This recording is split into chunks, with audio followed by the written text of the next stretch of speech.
First Corinthians chapter 7. Now, for the matters you wrote about, it is good for a man not to marry, but since there is so much immorality, each man should have his own wife, and each woman her own husband. The husband should fulfill his marital duty to his wife, and likewise the wife to her husband. The wife's body does not belong to her alone, but also to her husband. In the same way, the husband's body does not belong to him alone, but also to his wife. Do not deprive each other, except by mutual consent, and for a time, so that you may devote yourselves to prayer. Then come together again, so that Satan will not tempt you because of your lack of self-control. I say this as a concession, not a command. I wish that all men were as I am, but each man has his own gift from God. One has this gift, another has that. Now, to the unmarried and the widows, I say, it is good for them to stay unmarried, as I am.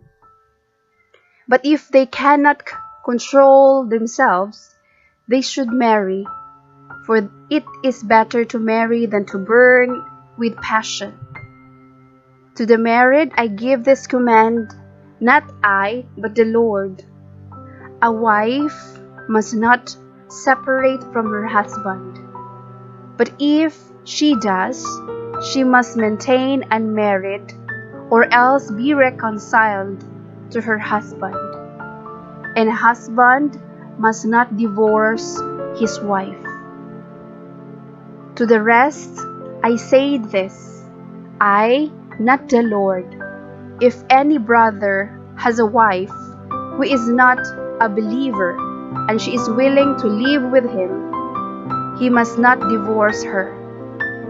And if a woman has a husband who is not a believer, and he is willing to live with her, she must not divorce him.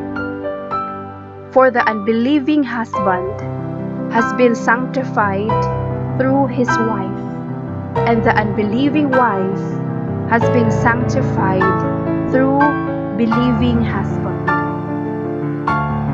Otherwise, your children would be unclean, but as it is, they are holy. But if the unbeliever lives, let him do so. A believing man or woman is not bound in such circumstances. God has called us to live in peace. How do you know, wife, whether you will save your husband? Or how do you know, husband, whether you will save your wife?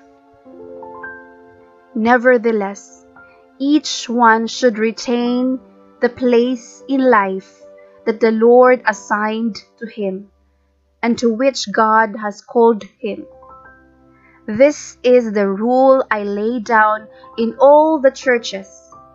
Was a man already circumcised when he was called? He should not be uncircumcised. Was a man uncircumcised when he was called? He should not be circumcised. Circumcision is nothing, and uncircumcision is nothing. Keeping God's commands is what counts. Each one should remain in the situation which he was in when God called him. Were you a slave when you were called? Don't let it trouble you. Although, if you can gain your freedom, do so. For he who was a slave when he was called by the Lord is the Lord's freedman. Similarly, when he was a free man, when he was called in Christ's slave. You were bought at a price. Do not become slaves of men. Brothers, each man, as responsible to God, should remain in the situation God called him to. Now about virgins, I have no command from the Lord, but I give a judgment as one who by the Lord's mercy is trustworthy. Because of the present crisis, I think that it is good for you to remain as you are. Are you married? Do not seek a divorce. Are you unmarried? Do not look for a wife. But if you do marry, you have not sinned. And if a virgin marries, she has not sinned. But those who marry will face many troubles in this life, and I want to spare you this.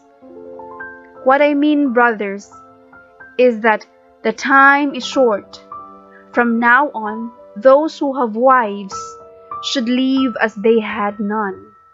Those who mourn as if they did not. Those who are happy as if they were not. Those who buy something as if it were not theirs to keep. Those who use the things of the world as if not engrossed in them. For this world in its present form is passing away. I would like you to be free from concern. An unmarried man is concerned about the Lord's affairs, how he can please the Lord. But a married man is concerned about the affairs of this world, how he can please his wife, and his interests are divided. An unmarried woman or virgin is concerned about the Lord's affairs. Her aim is to be devoted to the Lord in both body and spirit. But a married woman is concerned about the affairs of this world, how she can please her husband. I am saying this for your own good, not to restrict you, but that you may live in a right way, in undivided devotion to the Lord. If anyone thinks he is acting improperly toward the virgin he is engaged to, and if she is getting along in years, and he feels he ought to marry, he should do as he wants. He is not sinning. They should get married. But the man who has settled the matter in his own mind, who is under no compulsion but has control over his own will, and who has made up his mind not to marry the virgin, this man also does the right thing. So then, he who marries virgin does right, but he who does not marry her does even better. A woman is bound to her husband as long as he lives. But if her husband dies, she is free to marry anyone she wishes, but he must belong to the Lord. In my judgment, she is happier if she stays as she is, and I think that I too have the Spirit of God.